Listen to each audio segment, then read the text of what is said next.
मेरी तरफ क्या देख रहे हैं? तटगोले की तरफ देख, जितना चाहे तटगोला ले ले। अगर वो एक बार भी नीचे की तरफ देखेगा तो चुड़ैल उसका भी गर्दन मरोड़ के उसे भी मार डालेगी। महनपुर नाम के एक गांव के एक कोने में एक बड़ा सा तालाब के पास बहुत सारे तर्ड का पेड़ था। कोई भी अगर उस रास्ते से आते जाते थे तभी वो सारे पेड़ में से तटगोला गिरना शुरू हो जाता था। इसीलिए सब लोग उस रास्ते से जाने से डरता था, क्योंकि अगर तटगोला सर पे पड़ेगा तो बहुत चोट लगेगा और इसी चक्कर में बहुत सारे लोग मर चुके थे। सब लोग उस रास्ते को मनहूस रास्ता कहते थे। असल में वहाँ के तट पेड़ों में एक चुड़ैल रहती थी। उसका काम ही था लोगों को तंग करना और फिर उन लोगों के गर्दन मरोड़ के मार डालना। बहुत दिन हो गए, कोई इधर से आता जाता नहीं। इस पेड़ से उस पेड़ में घूम घूम के थक जाती हूँ। कोई इंसान मिल जाता तो मजा आ जाता। ऐसे ही दिन गुजर रहा था। इधर गांव में उमा रानी नाम की एक औरत अपने बेटे गोपाल के साथ रहती थी। सब उसको प्यार से गोपी बुलाते थे। गोपी को तटगोला से बनी मिठाई, खीर, पूरी ये सब बहुत पसंद था। लेकिन उस मनुष्य रास्ते के अलावा गांव में और कहीं भी तट के पेड़ नहीं था। इसीलिए बहुत दिनों से गोपी अपना पसंदीदा कुछ भी खा नहीं पाया था। माँ, मुझे एक बार जाने दो ना, एक तटगोला लेकर ही आ जाऊंगा। सच में बिल्कुल देरी नहीं करूंगा। कभी नहीं। तुझे नहीं पता क्या, पिछले महीने रमा काका सीता चाची वहाँ गए और नहीं लौटे। वो भी एक ही तटगोले लेने गए थे। माँ की बात सुन के वो चुप कर जाता है। उसे पता था कि उसकी माँ सही कह रही है। फिर वो मन ही मन सोचता है, क्या करूँ, कैसे मिलेगा तटगोला? माँ को अगर बोल के जाऊंगा तो कभी जाने नहीं देंगे। उन्हें ना बता कर जाना ही सही रहेगा। ऐसे कुछ और दिन बीत जाता है, लेकिन गोपी को अपनी पसंदीदा खाना उस मनुष्य रास्ते की तरफ बुला रहा होता है। लेकिन उमा रानी की नजरों से बच के वो वहाँ जा नहीं पा रहा था। ऐसे करके पूर्णमासी की रात आ पहुँचता है। उस रात को गोपी उमा रानी से कहता है, माँ तुम सो जाओ, मुझे अभी नींद नहीं आ रही है। मैं थोड़ा आंगन में जाके बैठता हूँ। तू कहीं भी नहीं जाएगा, चुपचाप मेरे पास सोएगा। उमा रानी से डांट खा के गोपी चुपचाप लेट जाता है।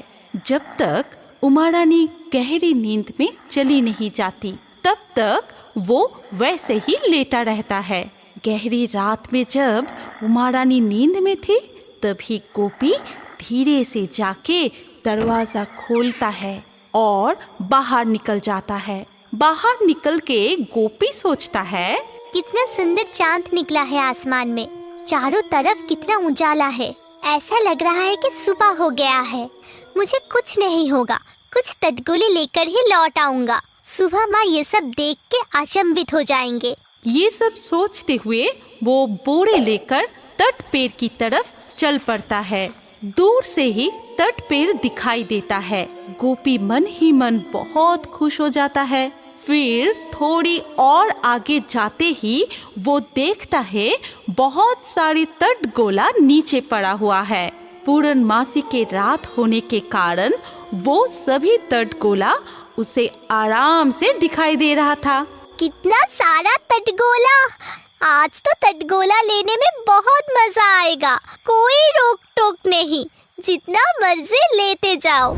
ये सोच के गोपी मन ही मन बहुत आनंदित हो रहा था और ऐसे ही वो तट पेड़ के आगे आ पहुंचा और फिर तटगोला अपनी बोरी में भरने लगा। बहुत सारा तटगोला बोरी में भरने से भी गोपी का बोरा भर नहीं रहा था और तटगोला भरते ही गया। कुछ देर बाद बहुत दूर से एक औरत सफेद साड़ी में हाथ में लंठन लिए इधर आ रही थी। गोपी को वो दिखाई तो दे रहा था, लेकिन वो भाग नहीं पाया। वो जैसे तर्दगोला भरने के मोह में पड़ गया था, वो रुक ही नहीं पा रहा था। थोड़ी ही देर में वो साड़ी वाली औरत सामने आ गई। पूर्णमासी होने के बाद भी गोपी उसका चेहरा देख नहीं पाया। फिर वो औरत बोली, मेरी तरफ क्या देख रहे हैं? तटगोले की तरफ देख, जितना चाहे तटगोला ले ले, तेरे लिए ही तो सब है, नीचे देख के ले। उसकी बातों से गोपी को पता चल चुका था कि वो चुड़ैल की जाल में फंस गया है। अगर वो एक बार भी नीचे की तरफ देखेगा तो चुड़ैल उसका भी गर्दन मरोड़ के उसे भी मार डालेगी। इसीलिए वो बिना देखे ही तटगोला बोरी में भर रहा था। सब कुछ समझते हुए भी गोपी कुछ नहीं कर पा रहा था। ठीक है, नीचे नहीं देखेगा तो फिर ये ले। फिर चुड़ैल तटगोला को हवा में उछलने लगा, लेकिन इससे भी गोपी घबराया नहीं। वो अच्छा फुटबॉल खेलता था, इसीलिए अपने पैर से तटगोला को फुटबॉल की तरह मार के अपने बोरी में घुसा दिया। ये देख के चुड़ैल भी अचंभित रह गई और ऊपर से बहुत गुस्सा हो गई। इधर उमा रानी की नींद खुलते ही वो अपने पास में गोपी को नहीं देखा तो बहुत चिंतित हो गई।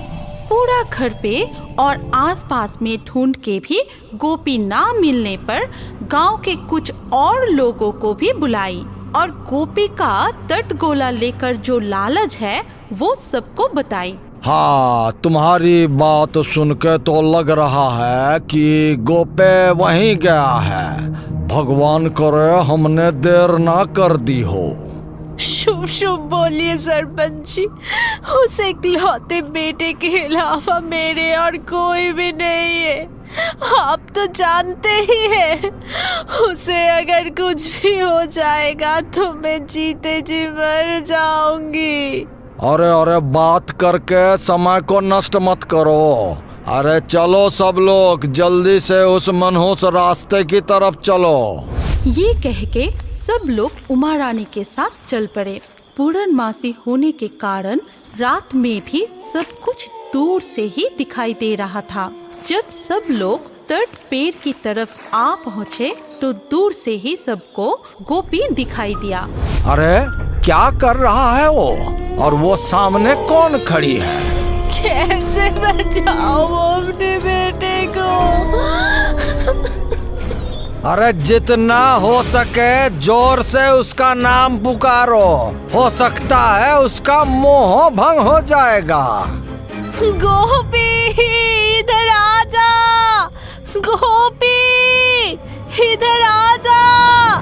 तभी चुड़ैल इतनी सारे लोगों को एक साथ देख के डर के मारे एक ही बार में अपने पैरों को लंबे बना के तट के पेड़ पे उठ जाती है और फिर गोपी पीछे मुड़ के माँ की तरफ देखता है। मुझे पता था तुम जरूर आओगी। मैं बिल्कुल भी नहीं डरा था, नहीं तो कब का मेरा काम तमाम हो जाता। पूर्णमासी था इसलिए तुझे बचा पाया।